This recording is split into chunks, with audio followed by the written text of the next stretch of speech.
டாபிக்கில் போகிறதுக்கு முன்னாடி kids bestie சார்பாக 299 ரூபாய்க்கு 3-in-1 water bottle, motivational gym water bottle அப்படிங்கிறத சேல் பண்ணியிருந்தோம். நிறைய பேர் வாங்கினீங்க, ஏகப்பட்ட பேருக்கு கிடைக்காம போயிருச்சு. எகெயின் அது வருமாங்கிற கேள்வி இருந்துச்சு, வந்துருச்சு.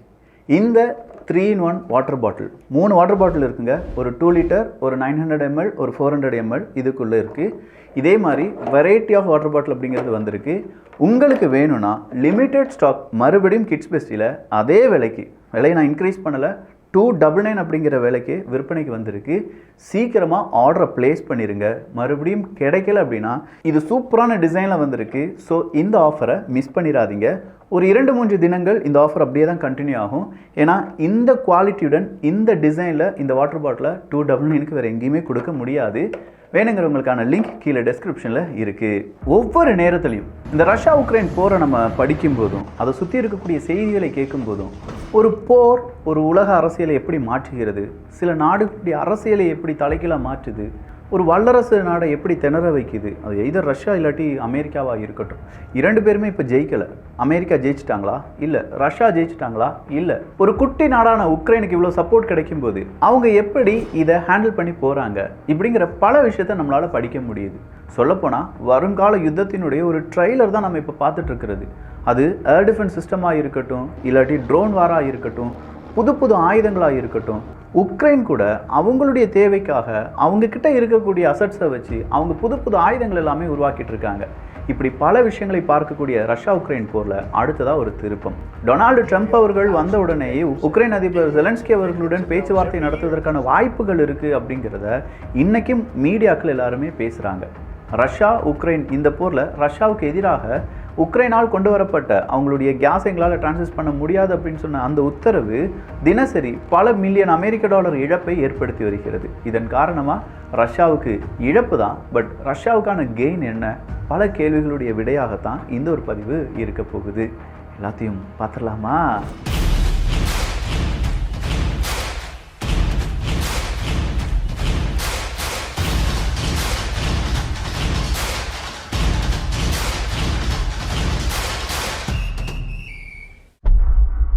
630 ரிலீஜியஸ் சைட் அப்படிங்கிறத ரஷ்யா ஒட்டுமொத்தமாக அழித்து விட்டதாக இன்னைக்கு உக்ரைன் அவங்களுடைய செய்தியை வெளியிட்டிருக்கிறார்கள்.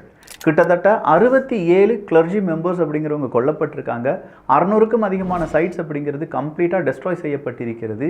இதை வார் கிரைமாக நீங்கள் பார்க்க வேண்டும் அப்படிங்கிற உக்ரைனுடைய இந்த கோரிக்கையை உலகத்தில் பொதுவாக இருக்கக்கூடிய அமைப்பான ஐநா சபை, இன்டர்நேஷ்னல் கிரிமினல் கோர்ட்டிட்ட ஒரு செய்தியாக கொண்டு சேர்ப்பார்களா?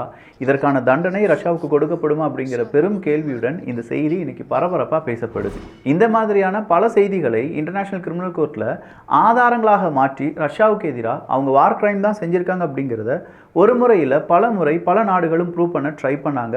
சில நேரங்களில் ரஷ்யாவினுடைய அதிபர் புட்டின் அவர்களுக்கு எதிராக அரெஸ்ட் வாரண்டும் கொடுக்கப்பட்டது என்பது குறிப்பிடத்தக்கது. அதன் பிறகும் இதே மாதிரியான எவிடன்சஸ் அப்படிங்கிறத கலெக்ட் பண்ணுறோம் என்கிற பெயரில் பல நாடுகள் ஒன்றிணைந்து இந்த மாதிரியான செய்திகளை சேகரித்து அதை இன்டர்நேஷ்னல் கிரிமினல் கோர்ட்டில் அனுப்பிக்கிட்டே தான் இருக்காங்க. காஸ்ப்ரோம், நாஃப்தோ கேஸ், இந்த 2 அமைப்புகள், இந்த 2 நிறுவனங்களுக்கு இடையே ஒரு ஒப்பந்தம் அப்படிங்கிறது உருவாகுது. காஸ்ப்ரோம் அப்படிங்கிறது ரஷ்யாவினுடைய நிறுவனம். ரஷ்யாவினுடைய கேஸை உக்ரைன் வழியாக நாஃப்தோ கேஸ் என்கிற அந்த நிறுவனம் நேராக ஸ்லோவாக்கியாவுக்கு அனுப்பி வைப்பாங்க.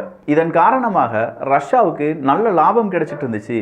உக்ரைன் இப்போ எடுத்திருக்கக்கூடிய முடிவு காரணமாக ரஷ்யாவுக்கு ஒரு 6-7 பில்லியன் அமெரிக்க டாலர் அளவுக்கான இழப்புகள் வரும் அப்படின்னு சொல்கிறத இன்னைக்கு உக்ரைனுடைய மீடியாக்கள் பேசியிருக்காங்க. ஆனால் இது வெறும் இழப்பாக மட்டும் பேசப்படவில்லை.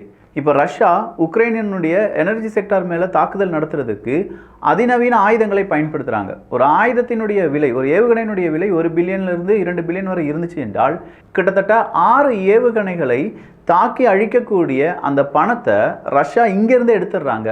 அதை இப்போ நிப்பாட்டுறதுனால 6 ஏவுகணையை தடை செய்து விட்டது உக்ரைன் அப்படிங்கிறது தான் புகழாரம். ஆனால் இதனால் ஏற்படக்கூடிய பாதிப்புகள் கண்டிப்பாக ஐரோப்பிய ஒன்றியத்துக்கு இருக்க போகுது. உக்ரைனுக்கும் இது இழப்பு தான். ஆனால் ரஷ்யாவுக்கு இது பேரிழப்பாக மாறும் அப்படின்னு சொல்கிற நம்பிக்கை மேற்குலக நாடுகளிடையே பரவலாக பேசப்பட்டு தான் வருது. ஆனால் இன்னைக்கு ஸ்லோவாக்கியாவினுடைய பிரைம் மினிஸ்டரும் ரஷ்யாவினுடைய அதிபர் புட்டின் அவர்களும் பேசிக்கொண்டார்கள் அப்படிங்கிற ஒரு செய்தி இதில் ஒரு ட்விஸ்ட் நிறைந்த செய்தி. ஏன்னா இந்த ட்விஸ்ட்டில் என்ன சொல்கிறாங்கன்னா, ஸ்லோவாக்கியாவினுடைய பிரைம் மினிஸ்டர் ரஷ்யாவினுடைய கேஸ் எங்களுக்கு வேணும், அதற்கு என்ன வழி இருக்குது அப்படின்னு சொல்கிறத கேட்டு தெரிந்து கொண்டதாக சொல்லப்படுகிறது. ரஷ்யா கேஸ் உக்ரைன் வழியாக கம்ப்ளீட்டாக நிறுத்தப்பட்டு விட்டதா அப்படின்னு பார்த்தா கிடையாதான். ஒரு வழியாக ரஷ்யாவினுடைய கேஸ் உக்ரைன் வழியாக பாஸ் பண்ணிட்டு தான் இருக்காங்க. ஸோ மெயினான ஒரு வேயை அவங்க பிளாக் பண்ணிட்டாங்க. இன்னொரு வழியை எங்களால் இப்போதைக்கு பிளாக் பண்ண முடியாது, ஏன்னா அக்ரிமெண்ட் நாங்கள் போட்டிருக்கோம், எனவே அதை பற்றி மேற்குலக நாடுகள் பேச வேண்டாம் அப்படிங்கிறத இன்னைக்கு ஜெலன்ஸ்கி அவர்களும் கோரிக்கையாக வைத்திருக்கிறார். அடுத்ததாக சிரியா மற்றும் ரஷ்யா. சிரியாவுக்குள்ள அமெரிக்காவினுடைய இராணுவம் இன்னும் கொஞ்சம் நாட்களுக்கு இருந்தால் தான் சரியாகும் அப்படிங்கிறத அமெரிக்கா சொல்ல ஆரம்பிச்சிருக்காங்க. சிரியாவிலிருந்து ஒட்டுமொத்தமாக அமெரிக்காவினுடைய இராணுவம் வெளியேறும், ஏன்னா அங்கே கிளர்ச்சியாளர்களுடைய படை அவங்க கையகப்படுத்தி விட்டார்கள். அல் அசாத் அவர்களுடைய ஆட்சி கவிழ்ப்பு ஏற்பட்டு விட்டது. இதற்கு பிறகு அங்கே நம்முடைய இராணுவம் இருந்து என்ன பிரயோஜனம் அப்படிங்கிற கேள்விக்கு அமெரிக்கா கொடுத்திருக்கக்கூடிய விளக்கம் ரொம்ப வேற விதமாக இருக்கு. இன்னும் சிரியாவில் முழுமையான அமைதி திரும்பவில்லை. ஒருவேளை அமைதிக்கு நாம் இங்கே இருப்பது அப்படிங்கிறது ரொம்ப முக்கியமான விஷயமாக கருதப்படுகிறது. ஸோ நாங்கள் எங்களுடைய இராணுவத்தை அங்கே நிலைநிறுத்தப் போகிறோம் அப்படின்னு சொல்லியிருக்காங்க. ஆனால் இதற்கு இன்னொரு காரணம் இருக்குது. ஒருவேளை அமெரிக்கா இதிலிருந்து விலகிவிட்டார்கள் என்றால் சிரியாவுக்குள்ள ரஷ்யா மீண்டும் வந்துவிடும் அப்படிங்கிற ஒரு பயம் அமெரிக்காவுக்கு இருப்பதாக சொல்லப்படுகிறது. சிரியாவில் டார்டஸ் துறைமுகம் இருக்குது. இந்த டார்டஸ் துறைமுகத்துக்கு ரஷ்யாவினுடைய ஒரு கப்பல் வருவதற்கான அந்த ஒரு நேரத்தில் இருந்தபோது அதற்கான அனுமதியை மறுத்திருக்கிறது சிரியா. கிட்டத்தட்ட தொடர்ச்சியாக 6 தினங்கள் இந்த அனுமதி அப்படிங்கிறது வழங்கப்படவில்லையாம். ஒவ்வொரு முறையும் இந்த கப்பல் ஸ்பார்டா 2 அப்படிங்கிற கப்பல் தான். இந்த கப்பல் டார்டஸ் துறைமுகத்தில் வந்து நான் டாக் பண்ணிக்கிறேன் அப்படின்னு சொல்லும்போது அதற்கு சிரியா நாங்கள் பேசிட்டு சொல்கிறோம்னு சொல்லி கடைசி வரையிலும் அனுமதி கொடுக்காமல் இருக்கிறார்கள். ஸோ ரஷ்யாவினுடைய யுத்த கப்பல் தான் இந்த ஸ்பார்டா 2 அப்படிங்கிற கப்பல். இவ்வளோ பிரம்மாண்டமான கப்பலுக்கு டார்டஸ் துறைமுகத்தில் அனுமதி கிடைக்காமல் இருப்பதே ரஷ்யாவினுடைய பெரும் தோல்வியாக பார்க்கப்படுது. அப்போ இந்த மாதிரி அமெரிக்கா அவங்களுடைய இராணுவ வீரர்கள் எல்லாத்தையுமே சிரியாவிலிருந்து கிளப்பி கூட்டு போயிட்டாங்கன்னா ஸ்பார்டா 2 மட்டும் கிடையாது, ரஷ்யாவினுடைய கப்பற்படையை அங்கே வந்து நின்றுரும்பா. அதன் பிறகு ரஷ்யாவை அங்கிருந்து வெளியில் கொண்டே போக முடியாது அப்படிங்கிற நிலைமை ஏற்படலாம். இதை முன்கூட்டியே கணித்ததுனால தான் அமெரிக்கா இந்த முடிவை எடுத்ததாக சொல்லப்படுகிறது. இந்த டார்டஸ் துறைமுகத்தை பற்றி நீங்கள் கேள்விப்பட்டிருப்பீங்கல்ல. அல் அசாத் அவர்களுடைய ஆட்சி கவிழ்ப்பு, அல் அசாத் அவர்கள் ரஷ்யாவுக்கு ஓடிட்டாரு. உடனடியாக இஸ்ரேல் செய்தது என்னன்னா, இந்த துறைமுகத்தை சுற்றி இருக்கக்கூடிய பல இடங்களில் அவங்களுடைய டார்கெட் அச்சீவ்மெண்ட் அப்படிங்கிறத அவங்க பிளாஸ்ட் பண்ணது தான். ஒட்டுமொத்தமாக சிரியாவினுடைய இராணுவம், சிரியாவினுடைய கப்பற்படை இயங்கக்கூடாது அப்படிங்கிற மெத்தடில் இஸ்ரேல் நடத்தின தாக்குதலை யாரும் மறந்துருக்க மாட்டாங்க. ஆனால் என்ன, அதை பற்றிலாம் இப்போ உலக அரசியலில் எந்த பேச்சும் கிடையாது, அதெல்லாம் மறந்துட்டாங்க. இப்போதைக்கு பேசு பொருளாக இருப்பது இந்த ஸ்பார்டா 2 அப்படிங்கிற கப்பல் டாக் செய்ய விடாமல் சிரியா தடுப்பது தான். ஸோ ரஷ்யா இதற்கு என்ன செய்ய போகிறாங்க அப்படிங்கிறத பொறுத்திருந்து பார்க்கலாம். அடுத்ததாக ஐரோப்பிய ஒன்றியம். ஐரோப்பிய ஒன்றியத்தை பொறுத்த வரைக்கும் ரஷ்யாவினுடைய ஒரு குடுமி என்னன்னா, ரஷ்யாவினுடைய அசட்ஸ் தான். அந்த அசட்ஸ் எல்லாமே ஃப்ரீ செய்யப்பட்டது. அப்படி ஃப்ரீ செய்யப்பட்ட அசட்ஸ் வழியாக கொஞ்சம் பணத்தை ஐரோப்பிய ஒன்றியம் செக்ரிகேட் பண்ணி அதை உக்ரைனுக்கு கொடுக்குறாங்க. இன்றைக்கி கூட ஒரு 1 to 3 பில்லியன் அமெரிக்க டாலரை நாங்கள் கொடுக்கிறோம், இது ரஷ்யாவினுடைய ஃப்ரீஸ் அசட்ஸ்லேருந்து எங்களுக்கு கிடைச்ச காசு தான் அப்படின்னு சொல்லி நேரடியாகவே ஐரோப்பிய ஒன்றியம் உக்ரைனுக்கு அதை கொடுக்குறாங்க. பட் இதனால் ஐரோப்பிய ஒன்றியத்துக்கு என்ன லாபம் இருக்குன்னு கேட்டிங்கன்னா, இப்படி கொடுக்கக்கூடிய அந்த பணத்துக்கான ஒரு போர்ஷன் அப்படிங்கிறது, சர்டன் பெர்சன்டேஜ் அப்படிங்கிறது ஐரோப்பிய ஒன்றியம் அவங்களுடைய செலவு கணக்கில் காண்பிச்சுக்கிறாங்க. ஸோ ஒரே கல்லில் 2 மாங்காய். ரஷ்யாவினுடைய அசட்ஸை நம்ம யூஸ் பண்ணுறதுனால ரஷ்யாவை பழி வாங்கிட்டோம், உக்ரைனுக்கு தேவையான உதவிகளையும் நாங்கள் செஞ்சிட்டோம். ஐரோப்பிய ஒன்றியத்தினுடைய கணக்கு சரியாகத்தான் இருக்குது. பட் போக போக ரஷ்யாவினுடைய கோபமும் அதிகமாகும் பார்த்தீங்களா. அந்த நேரத்தில் ஐரோப்பிய ஒன்றியத்தில் பல நாடுகள் பல பிரச்சனைகளை சிக்கிட்டு இருக்காங்க. அது எல்லாம் ஒன்றாக வெடிக்கும் போது ஐரோப்பிய ஒன்றியமே பிரிவதற்கான வாய்ப்புகள் இருக்குது அப்படிங்கிறதையும் ஐரோப்பிய ஒன்றியம் புரிந்து கொள்ள வேண்டும். அடுத்ததாக ஜோ பைடன் அவர்கள் ஜனவரி 20 டொனால்டு ட்ரம்ப் அவர்கள் அதிபராக பதவியேற்கப் போகிறார். அதற்கு முன்னதாகவே கொஞ்சம் சிப் ரெஸ்ட்ரிக்ஷன்ஸை நான் போட போகிறேன். ரஷ்யா, சீனா போன்ற நாடுகளுக்கு நம்ம நாட்டு சிப்பு உதவியே செய்யக்கூடாது, நம்ம நாட்டு நிறுவனங்கள் அவங்களுக்கு சிப் எக்ஸ்போர்ட் பண்ணவே கூடாது, அதற்கான முன்னேற்பாடுகளை நான் செய்துவிட்டு தான் இங்கிருந்து கீழே போவேன் அப்படின்னு சொல்லி தான் ஜோ பைடன் அவர்கள் நிற்கிறார். ஸோ அதற்கு தகுந்தது மாதிரி அவருடைய ஃபைனல் சிப் ரெஸ்ட்ரிக்ஷன் அப்படிங்கிறது இந்த வாரத்தில் வெளியிடப்படும் என்கிற தகவல் வெளியாகி இருக்கிறது.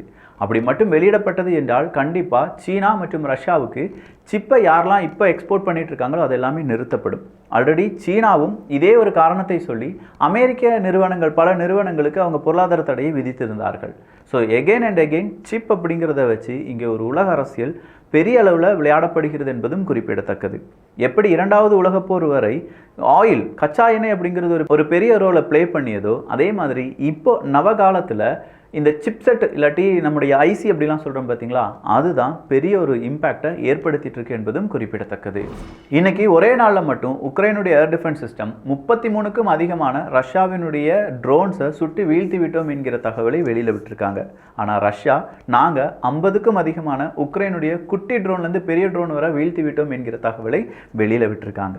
நான் முதலே சொன்ன மாதிரி 3 வாட்டர் பாட்டில் உங்களுக்கு வேணும்னா கிட்ஸ் பெஸ்டிக்கான லிங்க் கீழே இருக்குது. 200 ml நம்ம கார்லையோ இல்லாட்டி வீட்டுக்கோ வச்சுக்கலாம்.